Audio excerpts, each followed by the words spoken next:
He had it all: a billion-dollar tech empire, a stunning new girlfriend, and a future so bright it cast a shadow over his past. Dining at Manhattan's most exclusive restaurant, Ethan Hayes felt untouchable, but a single glance across the room shattered his perfect world. There she was, Chloe, his ex-wife, the woman he hadn't seen in a year. She was wearing a simple waitress uniform, her face etched with a familiar weariness. But it wasn't her job that made the air leave his lungs. It was the undeniable, impossible swell of her belly. She was pregnant. And as his mind reeled, trying to make sense of the timeline, a cold, terrifying thought struck him. He thought he knew everything about their breakup. He was wrong. The real shock was yet to come. The restaurant was called Veranda, a name that whispered of old money and new celebrity. It was a cathedral of modern cuisine, with floor-to-ceiling windows offering a god's-eye view of Central Park. Each table was an island of soft light, the clinking of Cristofoli silverware against Bernardo porcelain, the only percussion to a low hum of powerful conversations. For Ethan Hayes, this was just another Tuesday. He sat opposite Isabella Rossi, a woman who seemed sculpted from sunlight and ambition. A successful fashion influencer, she wore a crimson dress that clung to her like a second skin, her laughter a carefully curated melody. She was the perfect accessory to his life, a testament to his success.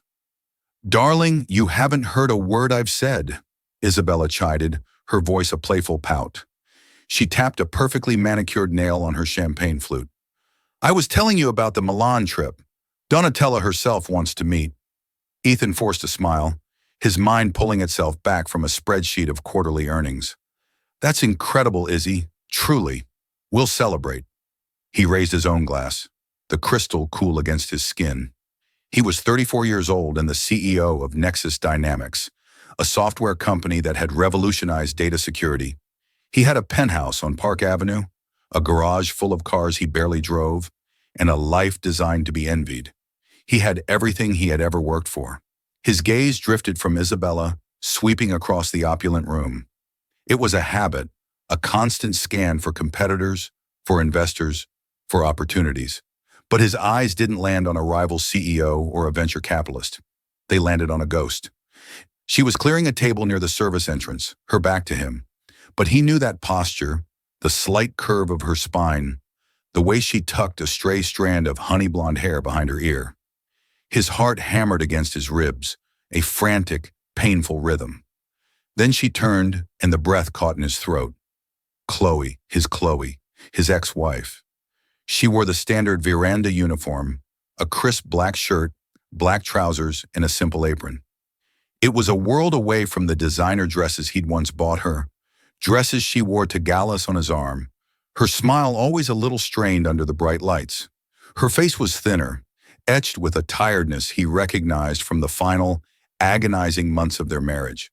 But there was a softness there too, a quiet resilience that had always been her core. And then he saw it. It wasn't immediately obvious, hidden by the loose-fitting uniform and the way she held the heavy tray. But as she pivoted toward the kitchen, the soft light of the dining room caught her in profile. There was no mistaking it, a prominent, rounded belly that spoke of late-stage pregnancy. Ethan felt the world tilt on its axis. The muted chatter of the restaurant faded into a deafening roar in his ears. Pregnant. Chloe was pregnant. His mind, usually so sharp and analytical, became a maelstrom of confusion. "Ethan, are you all right? You look like you've seen a ghost."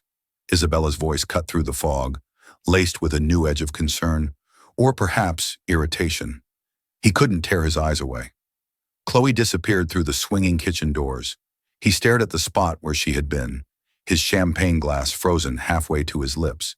I'm fine," he stammered, his voice hoarse. "Just thought I saw someone I knew." Isabella followed his gaze to the empty space near the kitchen. Her eyes narrowed. "Someone you knew? Or someone you'd rather I not know about?" She was sharp, Isabella. She hadn't gotten where she was by being oblivious. Ethan ran a hand through his perfectly styled hair, his composure, the one thing he prided himself on, cracking. He tried to do the math. They had finalized the divorce just over a year ago. 12, nearly 13 months. He looked back at where she'd stood, trying to gauge the size of her bump from memory. 7 months? 8? It was impossible. The word echoed in his mind, cold and absolute. Impossible. Because Ethan Hayes, the man who could build empires and bend markets to his will, carried a secret, a deep, unshakable failure that had been the silent third party in his marriage. A failure he and Chloe had discovered in a sterile doctor's office 3 years ago. The words zero motility and severe male factor infertility branding themselves onto his soul. They had tried everything. The expensive clinics, the grueling rounds of IVF. The hope that dwindled with each negative test until it was just a bitter residue of what they'd once shared. That failure had been the poison that killed their marriage. He couldn't give her the one thing she truly wanted, a family. In his shame, he had thrown himself into his work, building Nexus Dynamics into an impenetrable fortress to hide his own brokenness. He had given her wealth, a beautiful home, a life of luxury, but it was all just compensation, a gilded cage to distract from the one empty room in their sprawling apartment they never talked about, the nursery that would never be filled. So, how could she be pregnant? The question wasn't just a question, it was an accusation, a betrayal that felt like a physical blow. Had she been with someone else? Before they had even separated? The thought was a venomous serpent coiling in his gut. Chloe, his gentle, steadfast Chloe. Could she have been capable of such a profound deception? "Ethan, talk to me," Isabella insisted, her voice firm now. "You're pale. Who was that woman?" He finally looked at her, but his eyes were vacant, seeing only the ghost of his past and the impossible child she carried. "It's nothing," he lied, the words tasting like ash. "Just a migraine coming on. Do you mind if we call it a night?" He needed to get out of there. He needed to breathe. He needed to find her. The carefully constructed world of Ethan Hayes, the millionaire visionary, was crumbling, and all it took was a single glance at a pregnant waitress who was supposed to be nothing more than a memory. The shock wasn't just that she was pregnant. The shock was that it meant everything he believed about their end, about her, was a lie, and he was about to discover just how deep that lie went. Ethan barely remembered paying the bill or making his excuses to Isabella. His apologies were a clumsy string of words about a sudden investor crisis, a lie she accepted with a thin, skeptical smile. He knew there would be a price to pay for this later, a cold shoulder, a barrage of accusatory texts. But he couldn't care. His entire being was focused on one thing, the swinging doors to the veranda's kitchen. He told Isabella he'd get his own car and ushered her into the awaiting town car, shutting the door on her questioning eyes. The moment it pulled away from the curb, he turned, his expensive Italian loafers moving with a purpose they hadn't had all evening. He didn't go back into the restaurant. Instead, he found a shadowed alcove across the street, the late-night chill of the New York air doing nothing to cool the fever in his blood. He waited. For how long, he didn't know. Time had become a fluid, meaningless concept. Each minute stretched into an eternity, filled with a torturous slideshow of memories. Chloe, laughing on their honeymoon in Santorini. Chloe, holding a single, tiny baby shoe at a friend's shower, her eyes full of a wistful sadness he'd chosen to ignore. Chloe, her face pale and strained after another failed IVF treatment, telling him, "It's okay, E, we have each other." He had failed her. He knew that, but he had always believed their grief was a shared one, their tragedy a bond, even as it tore them apart. The idea that she had sought solace in another man's arms, it didn't just hurt, it desecrated the memory of what they'd had. Just as he was about to give up, convinced he'd imagined the whole thing, the service door creaked open. A few kitchen staff emerged, laughing and lighting cigarettes.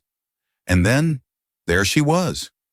Chloe walked out into the damp night air, pulling a simple worn cardigan around her shoulders. The city lights cast a halo around her, and without the professional mask she wore inside, the exhaustion on her face was profound. She rested a hand on her lower back, a gesture so intrinsically maternal it sent another jolt through Ethan's system. He stepped out of the shadows. "Chloe!" His voice sounded foreign, a harsh intrusion into the quiet street. She flinched, her head snapping up. Her eyes widened in shock, then narrowed with a weary defensiveness. She clutched her worn leather handbag to her chest, a flimsy shield against the man who was once her entire world.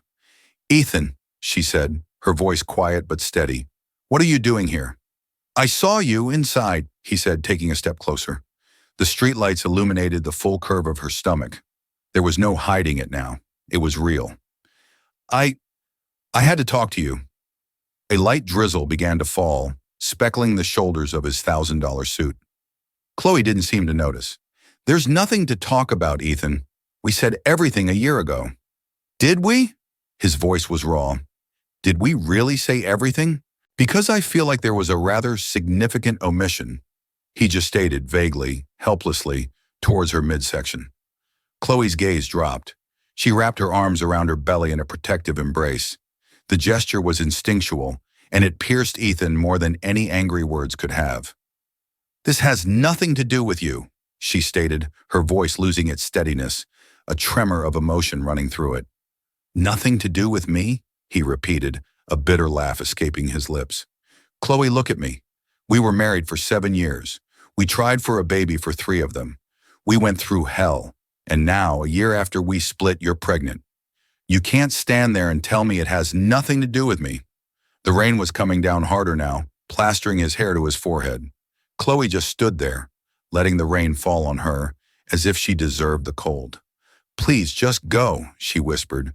"You're with someone else. You have your life. Let me have mine." "I can't," he said, his voice cracking. The question that had been screaming in his mind finally broke free. "I have to know. Is it mine?" For the first time, a flicker of genuine anger ignited in her eyes. It was a fire he hadn't seen in years. "Are you insane?" she shot back, her voice rising.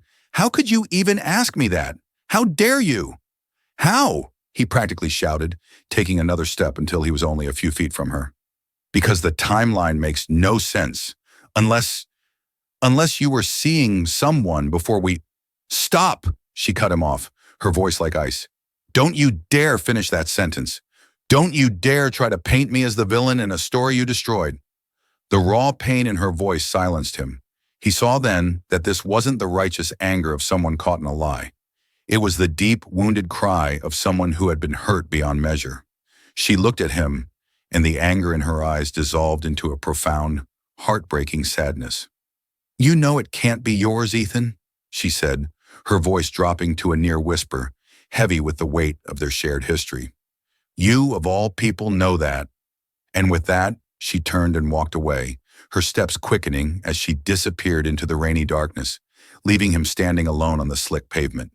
Her words hung in the air, echoing the sterile, clipped tones of Dr. Albright. A near-zero chance of natural conception, a biological impossibility. He knew it couldn't be his, logically, medically, and yet his heart, his gut, screamed otherwise. He stumbled back to his car, the rain soaking through his suit, his mind a chaotic whirl.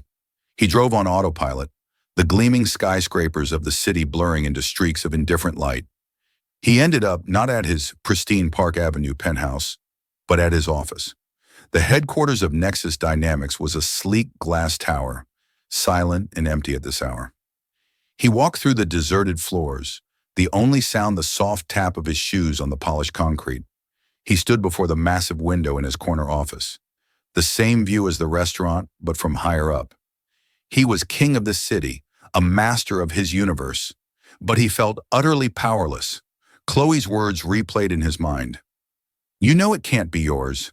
She wasn't admitting to an affair. She was stating a fact they had both been forced to accept years ago. So if it wasn't his, and if she wasn't the type to have a casual, meaningless fling, then who was the father? It had to be someone significant, someone she trusted, someone who had been there for her when he wasn't. A new, colder dread began to creep in, far worse than the suspicion of a simple affair. His mind started sifting through their circle of friends, the people who had known them as a couple, who had taken her side in the divorce, who had called to check in on her. And then one name surfaced from the murky depths of his paranoia, a name that made his blood run cold.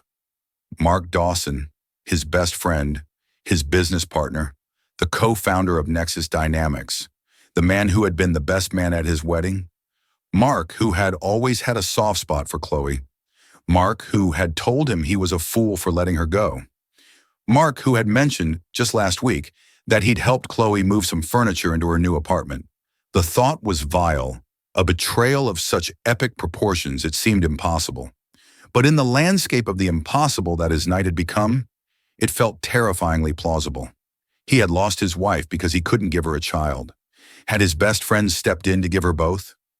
The shock of seeing Chloe pregnant was nothing compared to the sickening, terrifying possibility that was now taking root in his soul. The next 48 hours were a waking nightmare. Ethan moved through his life like a phantom, his body attending meetings and answering emails while his mind was trapped in a labyrinth of suspicion. Isabella's calls went to voicemail, her increasingly frantic texts left unread. The world he had built, with its clean lines and predictable outcomes, had been contaminated by a single, intractable variable: Chloe's pregnancy. He couldn't shake the image of Mark's face from his mind. Mark Dawson was everything Ethan wasn't, or at least everything he had ceased to be. Where Ethan was driven and intense, Mark was calm and empathetic. He was the COO of Nexus Dynamics, the steady hand that managed the day-to-day operations, while Ethan chased the next big innovation.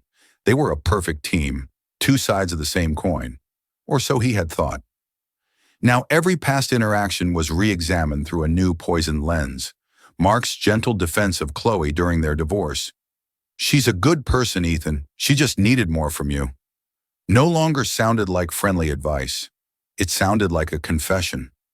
The way Mark would sometimes look at Chloe at company parties, a look Ethan had once dismissed as brotherly affection, now seemed like longing. He started digging. He was a man who dealt in data, and he would use data to find the truth. He bypassed his own company's notoriously tough security protocols he himself had designed, and accessed Mark's corporate email and calendar. It felt like a profound violation, a line he never thought he'd cross, but the gnawing uncertainty was worse than any guilt. He scrolled through months of correspondence, his heart pounding with each click. He found nothing incriminating: emails about server upgrades, budget forecasts, HR issues. But then he searched for Chloe's name. There were a handful of emails. They were innocuous on the surface. "Hey, hope you're settling in okay. Let me know if that leaky faucet is still giving you trouble. Just wanted to forward you this job opening at a friend's marketing firm. Seemed right up your alley. Happy birthday, Chloe. Hope you have a wonderful day." Ethan's hands tightened into fists. To an outsider, it was kindness. To Ethan, it was a secret correspondence, a hidden intimacy. Leaky faucet? Job opening? Mark was weaving himself into the fabric of her new life, a life from which Ethan had been surgically excised.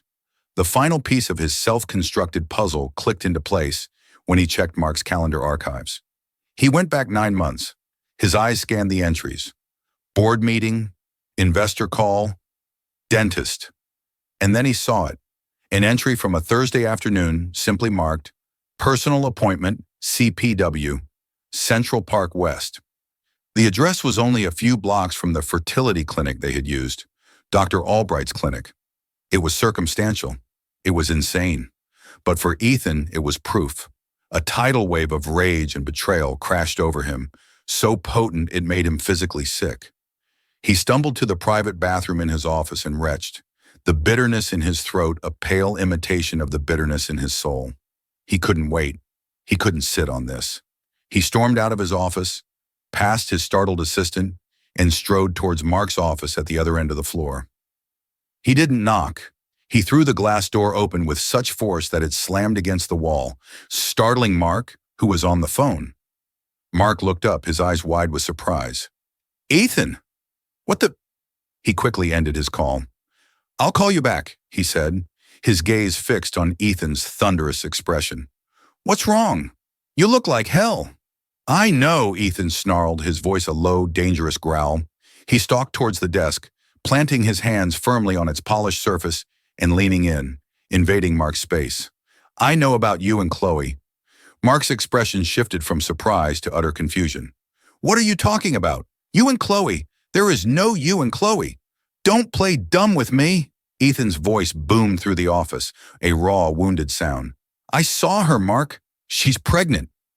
The confusion on Mark's face was replaced by a flash of something else. Was it pity? Sadness? He sighed, running a hand over his face. Okay, yeah, I know. I ran into her a few weeks ago. You ran into her? Ethan scoffed. Is that what you call it?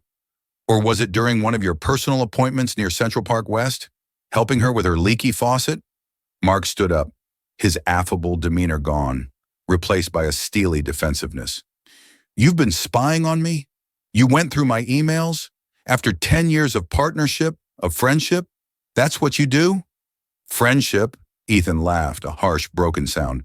Friends don't sleep with their best friend's ex-wife. Friends don't father a child with her behind my back. The accusation hung in the air, heavy and toxic. Mark stared at him, his face a mask of disbelief and hurt. For a long moment, he said nothing.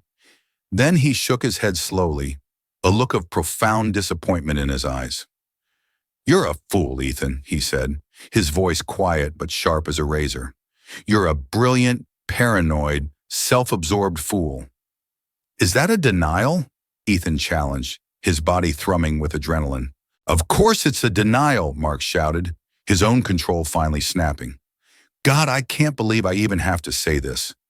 I would never, ever do that to you, or to Chloe. I love her like a sister. I always have.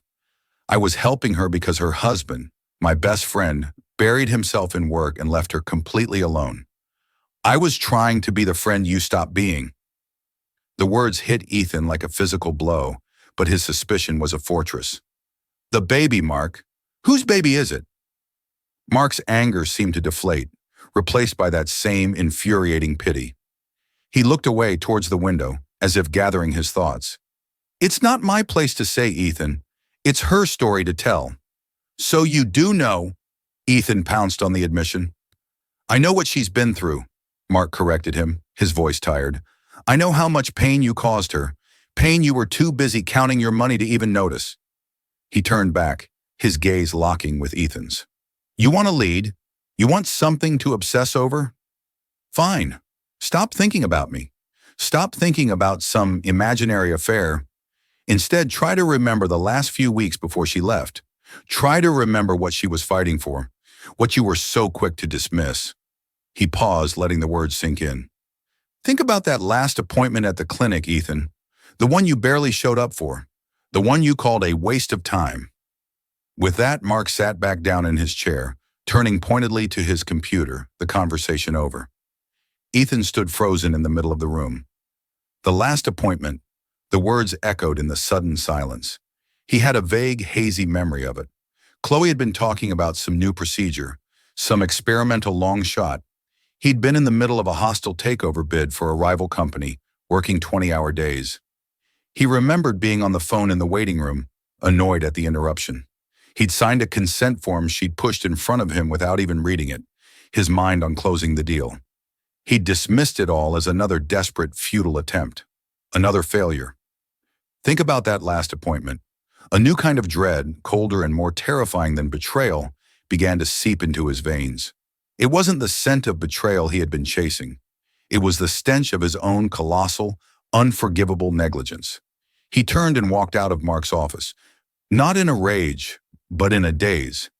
He had been so certain of her guilt, of Mark's betrayal, but what if the traitor, the real villain of the story, had been him all along? The drive back to his penthouse was a blur.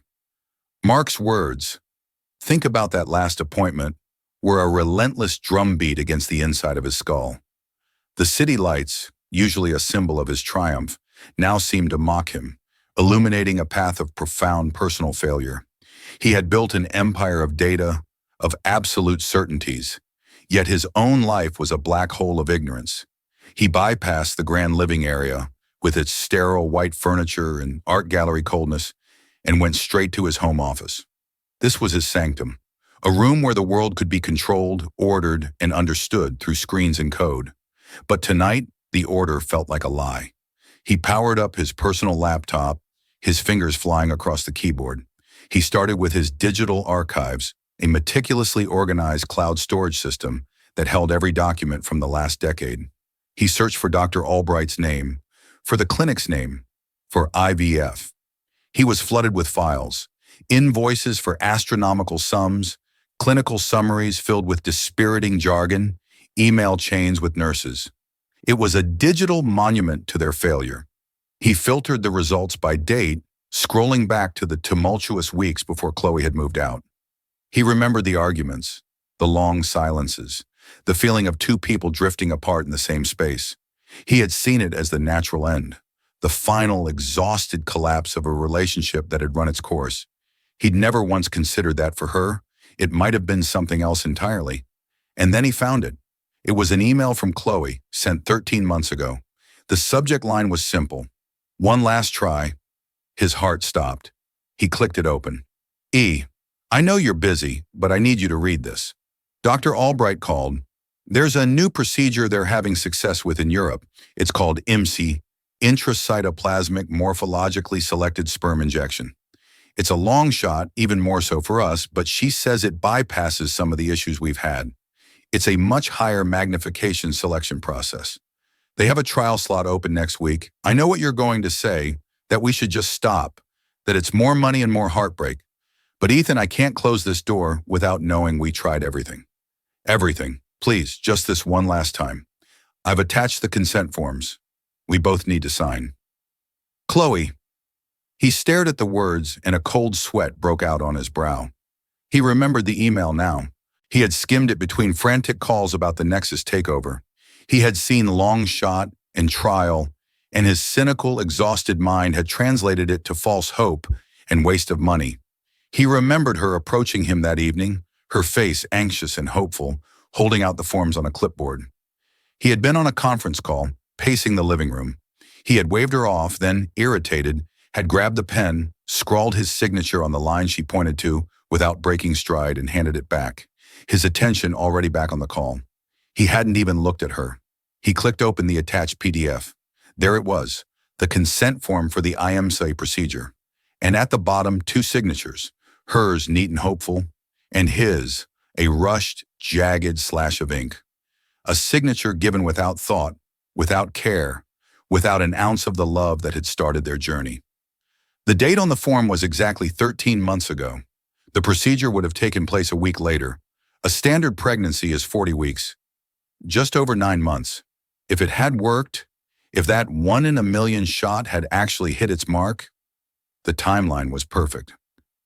Ethan leaned back in his chair, the air punched out of his lungs. The room seemed to spin. It wasn't Mark's baby. It wasn't some stranger's baby. It was his and Chloe's, a miracle child, conceived from a ghost of a chance he had dismissed and forgotten. The shock was a physical force, a white-hot wave that washed through him, incinerating his anger, his suspicion, his self-righteous indignation, leaving behind only the cold, heavy ash of shame. He hadn't been betrayed. He had been forgotten, and he deserved it. He thought of Chloe, going through that procedure alone. He had probably been in a boardroom, celebrating his corporate victory, while she was in a sterile clinic, holding on to one last shred of hope for the family he had given up on. He thought of her, getting the news. Was she alone? Who did she tell? Not him. Why would she? He had already shown her in 1,000 different ways that he was no longer a partner. He was an obstacle, an emotional absentee. He thought of her going through the first trimester, sick and scared, while he was on a yacht with Isabella, celebrating his new life. He thought of her, feeling the first kick, buying the first baby clothes, setting up a nursery in some small, lonely apartment. She had done it all without him. She had protected their child not from a stranger, but from its own father, from his world of relentless pressure, of conditional love, of success that was measured in stock points instead of shared moments. He finally understood the look in her eyes when he'd confronted her in the rain. It wasn't the anger of a liar. It was the deep, weary pain of a woman who had been forced to carry the greatest joy of her life as a secret, because the man who should have been by her side had made it clear he was no longer there. He looked around his office at the awards on the shelf, the framed magazine covers with his face on them. Innovator of the Year. The man who secured the future? It was all a joke. He was a fraud. He had secured data and lost his soul. He had built an empire of glass and steel on a foundation of his own broken promises. The shock of seeing her pregnant was nothing. The shock of suspecting his best friend was nothing. The real shock, the one that brought him to his knees in his silent, empty office, was the devastating, undeniable truth. He had been given the one thing in the world he thought he could never have, and he had been too blind, too arrogant, and too broken to even notice. He hadn't just lost his wife. He had abandoned his child before it was even born. The sun had not yet breached the horizon, but the artificial twilight of New York City painted the sky in shades of bruised purple and faded gray. For Ethan Hayes, the darkness was internal, a suffocating void that had consumed him whole. Sleep had been an impossibility. The night had been a torturous pilgrimage through the ruins of his own making. He had paced the vast, sterile expanse of his penthouse living room, the polished marble cool beneath his bare feet. Each object seemed to mock him. The abstract painting he'd bought for $250,000 felt meaningless, a splash of color signifying nothing. The sleek, minimalist furniture, chosen for its aesthetic perfection, offered no comfort. It was a showroom, not a home. A mausoleum for a life he had mistaken for success. At one point, in a surge of self-loathing so potent it felt like acid in his veins, he had seized an angular crystal award from his shelf, Global Innovator of the Year, and hurled it against a concrete support pillar. It didn't shatter into 1,000 pieces as he'd expected. It simply cracked with a dull thud and fell to the floor, flawed and broken, just like him.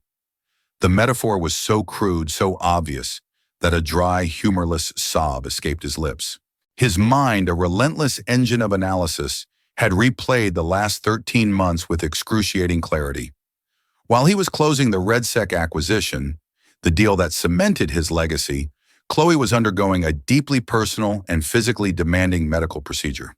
The day he had popped champagne with his board, celebrating a victory of commerce and ego, was likely the very day their microscopic, miraculous child had been conceived. While he was posing for magazine covers, a new life was taking root. While he was jetting off to St. Bart's with Isabella, a woman who represented the spoils of his new life, Chloe was likely battling morning sickness, alone. The shame was a physical entity, a leaden weight in his gut. He had been so wrapped up in the narrative of his own perceived failure, his infertility, that he had used it as a shield, an excuse to become emotionally impenetrable. He had weaponized his shame to justify his ambition, telling himself he was building an empire because it was the only thing he could build. The truth he now saw was far uglier. He had simply chosen the easier path. It was easier to conquer boardrooms than to confront the intimate, terrifying vulnerability of trying to build a family. He pulled out an old tablet, one he hadn't used in years, and scrolled through photos from before Dr. Albright, before the hollowed-out feeling, pictures of him and Chloe in their 20s, goofy and in love, hiking in upstate New York, their arms slung around each other. A photo of her painting the walls of their first tiny apartment, a smudge of blue on her nose, her laughter so radiant it seemed to emanate from the screen. This was the woman he had won, and this was the woman he had systematically dismantled with his neglect. By the time the first true rays of dawn pierced the floor-to-ceiling windows, a decision had solidified. The old Ethan would have called his lawyers. He would have strategized, planned a hostile takeover of the situation, demanding paternity tests and visitation rights, using his immense resources to bulldoze his way back into a life he had forfeited. But the old Ethan was a ghost, a cautionary tale. The man standing in the wreckage of his living room knew that power and money were not the tools for this. They were the very poison that had caused the sickness. This required a different kind of currency, humility. He showered and dressed, deliberately ignoring the rows of bespoke suits that hung like a silent, judging army in his closet. He pulled on a pair of worn jeans he hadn't touched in years and a simple, soft gray cashmere sweater. He looked in the mirror and saw not a CEO, but just a man. A tired, broken man of 34 with the weight of 1,000 regrets in his eyes. He took a nondescript sedan from the lower level of his garage, a car the doorman rarely saw, and merged into the early morning traffic. The drive from his glittering Manhattan spire to the residential heart of Queens was a journey through different worlds. He left behind the cold ambition of Midtown, crossed the bridge, and entered a realm of brick buildings, bodegas, and tree-lined streets where life felt grounded, real. It was Chloe's world now. He found the address, a pre-war building with a certain quiet dignity. He parked the car and stood on the opposite sidewalk for a long time, just watching. A mother pushed a stroller past. A man walked his dog, the smell of bacon wafted from an open window. This was life in all its simple, unglamorous reality. The life Chloe had chosen. The life she had built to protect their child from him. Finally, he crossed the street and entered the small, tiled lobby. His eyes found the tenant directory. There it was, typed on a small slip of paper, slid into a brass slot. 3B, C. Miller, not Hayes. The finality of that name, the public declaration of their severance, was a small, sharp pain in his chest. His hand trembled as he raised it to the intercom, his thumb hovering over the button for what felt like an eternity. He was terrified. She had every right to tell him to go to hell. He deserved it. Taking a ragged breath, he pressed the button. A moment of static, then her voice, cautious and thick with sleep. "Hello? Chloe," he said, his own voice hoarse, foreign. "It's Ethan." The silence that followed was immense. It stretched for so long that he thought the connection was broken, or that she had simply walked away. He could hear the faint, tinny sound of a morning news program from her apartment, a murmur of a world that was continuing on without him. He was about to turn and leave, to accept this silent rejection as his penance, when the speaker crackled again. "What do you want, Ethan?" Her voice was flat, a shield against any possible hurt. "I need to talk to you," he pleaded, the word need feeling more true than any word he'd ever spoken.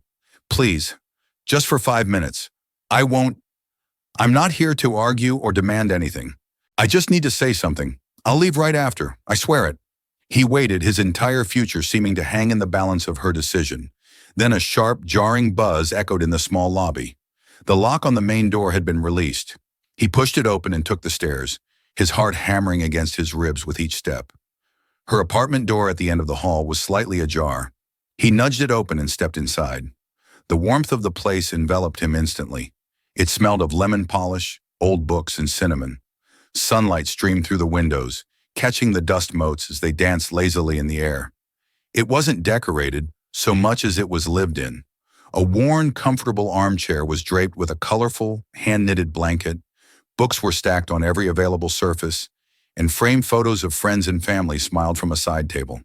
It was a home, vibrant and real in a way his penthouse could never be. His gaze was immediately drawn to a corner of the living room. There, partially assembled, stood a small white crib. A hex key and a sheet of cryptic instructions lay on the floor beside it, and on the wall above it, she had painted a beautiful, tender mural, a soft, silver crescent moon surrounded by a gentle cascade of stars. A lump formed in his throat. Chloe stood by the window, her back to him, a silhouette against the bright morning light. She held her arms protectively around her belly, clad in a simple, comfortable-looking maternity dress. "You shouldn't be here," she said, her voice quiet but firm. "I know," he whispered, his eyes locked on the crib. He took a few hesitant steps into the room, stopping in the center, giving her a wide berth. The carefully rehearsed apologies evaporated from his mind, leaving only the raw, unvarnished truth. "I went back to the office," he began, his voice raspy with emotion. "I found everything.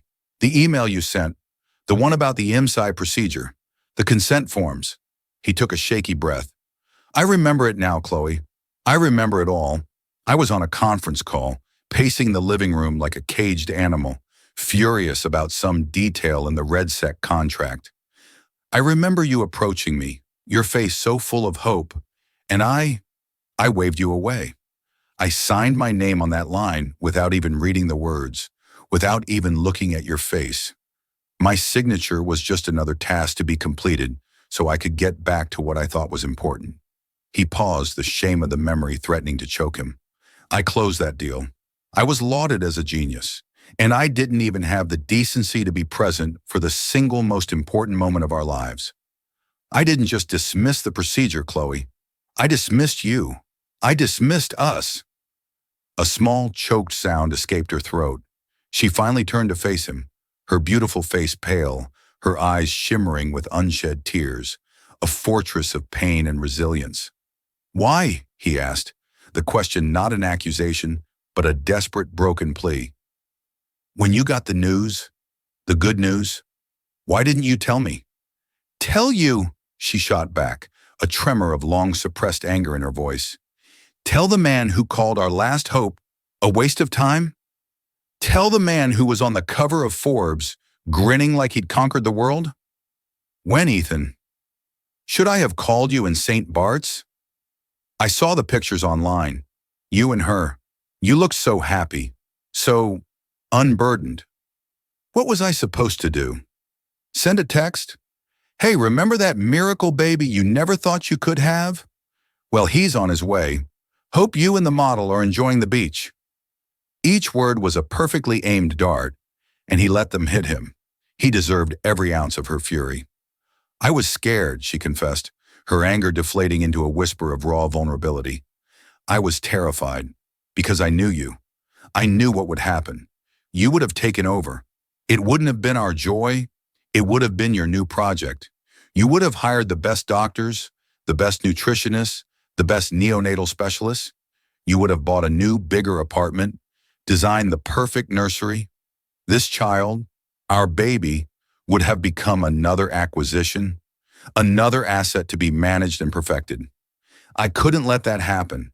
I couldn't let our child grow up feeling like an accessory to your ambition. I couldn't let them feel the way you made me feel. Invisible. He had no defense. It was the truth. It was exactly what he would have done. He took another slow step towards her, his hands open at his sides in a gesture of surrender. You're right, he said, his voice finally breaking, a tear tracing a path down his cheek. Everything you're saying is the God's honest truth. I was a coward. I was a terrible husband. I hid my own insecurities behind a wall of money and work, and I let you wither on the other side. I broke us, not our infertility, me, and I am so profoundly sorry. The word sorry feels like an insult. It's so small compared to the damage I've done. He looked at her, at the incredible strength holding her together. I'm not here to ask for you back, he said, his voice raw with sincerity. I don't deserve you. I lost the right to be your husband a long, long time ago. But please, Chloe, please don't let my failure as a husband make me a failure as a father before I even have a chance. Let me be a part of this child's life, on your terms, any terms. If you want me to send a check every month and disappear, I'll do it. If you want me to see him for 1 hour on his birthday, I'll take it. Whatever you say. I'm letting go of all control. I want to know my child. Tears were now streaming silently down Chloe's face. She looked at this new version of Ethan, stripped bare of his arrogance, his pride ground to dust. She saw the boy she had fallen in love with, peering out from behind the eyes of the man who had shattered her heart. She didn't speak. Instead, she closed the small gap between them. She took his hand, a hand that had signed billion-dollar deals, but was now trembling like a leaf, and she guided it gently to the firm, round curve of her belly. His fingers splayed across the warm fabric of her dress. The world seemed to stop, and then he felt it, a distinct, powerful, undeniable flutter from within, a roll, a push, a kick. It was a shock wave of pure life, a jolt that bypassed his brain and went straight to his soul. It was a biological truth, a paradigm shift that happened in a single breathtaking second. His eyes, wide with awe, shot from her belly to her face. A real, actual sound of wonder escaped his lips. For the first time, a small, watery, but genuine smile touched Chloe's lips. Her own tears still flowed, but they were different now. He does that, she whispered, her voice thick with an emotion he couldn't quite name. He gets active when he hears your voice. And so, a story that began with the shock of a supposed betrayal ended with the profound shock of self-realization. Ethan Hayes, a man who thought he had conquered the world, discovered he had abandoned his own heart. He learned that true failure isn't losing a deal. It's failing to be present for the people who matter most. Their story is far from over. Trust is not rebuilt in a day, and the scars of the past don't simply fade. Can a man who so thoroughly broke his family ever truly piece it back together? Can he become the father his child deserves and the partner Chloe needed all along? That chapter is yet to be written. What would you do in their shoes? We want to hear your thoughts. If this story of heartbreak, loss, and the fragile hope of a new beginning moved you, please show your support by hitting that like button. Share this video with a friend who appreciates powerful, true-to-life drama. And most importantly, subscribe to our channel for more stories that explore the complexities of the human heart. Let us know in the comments below. Do you think Ethan and Chloe have a future? We can't wait to read what you think.